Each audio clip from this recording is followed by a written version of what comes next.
You know, I just Googled it. When the government shuts down, like I thought I knew the answer, but I just had to Google it. Does Congress still get paid? And what do you know? They still get paid. Like they get paid regardless. You know, it doesn't matter that nobody else gets paid. They're still getting paid. How messed up is that? And,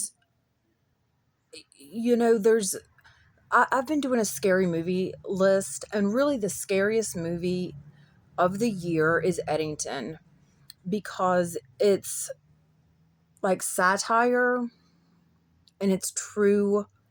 It's human nature, and the message of the story is, and it has Joaquin Phoenix's penis in it.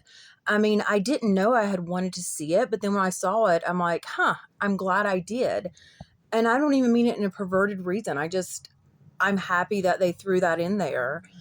Um, so that was like a super fun, unexpected bonus.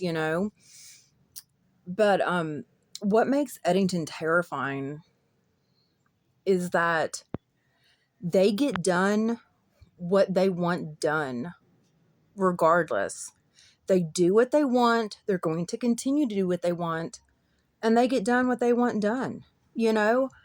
And I don't think, call me a cynic, call me a conspiracy theorist, but I don't think it's a mere coincidence that EBT is shutting off November, maybe December, who knows?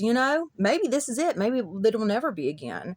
And just to be like, oh, well, go get a job. I mean, I really hate it when we cannot have more understanding of someone's situation than just like the obvious thing, because the fact is the obvious thing is obvious. Like, how do you do what you need to do? Well, you do it. But the fact is that nobody is doing um everything that they could be doing to live like an ideal life. And even people that have never made obviously bad decisions, people who haven't like had children out of wedlock, who have never had, who have been fortunate enough to never have to deal with like the struggles of alcoholism or drug addiction or any type of substance use. People who don't have these problems, they're still, I mean, all of them that I've seen, they're misery addicts, and more often than not, they're morbidly obese. They're unhealthy. I haven't met a healthy person who has a soapbox that they're carrying around. Almost everyone is unhealthy in some way. And so the point is just to all of a sudden in November be like, oh, well, guess you should have thought about that. It's the same thing with abortion that pisses me off. The same argument where it's like, oh, well, use a condom. Um, that's unrealistic. That's just not, it's unrealistic, and it's a moot point after the fact. So like, why even say it other than to get up on your high horse? I mean, people that are stuck in like cycles, like generational cycles, if you have 4 or 5 kids, maybe you have been on HUD your whole life. Maybe it's a generational thing, and your mother, was on public housing. Maybe you were born into a situation of teen parenthood or addiction or poverty or whatever the case. And, you are in the thick of it now. And yeah, you should have worn a condom, made him wear a condom. You should have gone out and pulled yourself up by the bootstraps and gotten a job and all this and that. But, are you really going to like shake your finger at like people's kids, like small children that are not going to have, a Thanksgiving, potentially a Christmas? And you know what? And I don't want to hear it with like, blaming Trump for this. I mean, like, bottom line, blame them both. But this is really like what disgusted me with the Democrat Party. And don't get it mistaken. Like, I am not a Republican. I'm a political party refugee. I never had faith in the Republicans, and that's why I'm not mad at them. I didn't expect Republicans to give a shit. I didn't expect anything from them.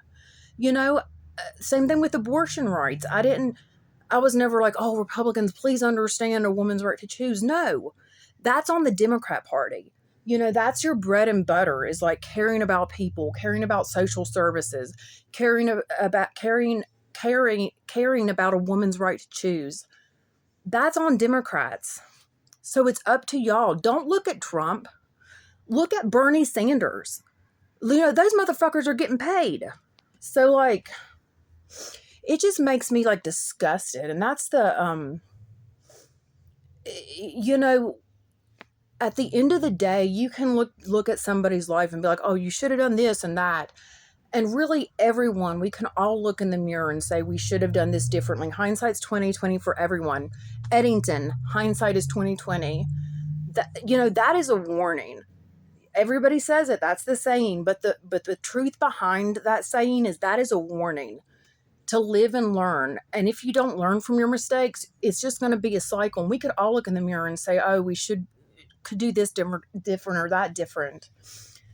But I mean, just to like wag your finger at like people now, I don't know, it just disgusts me. And it really, really, the Democrats are the only party that have disappointed me because I never expected anything from Republicans.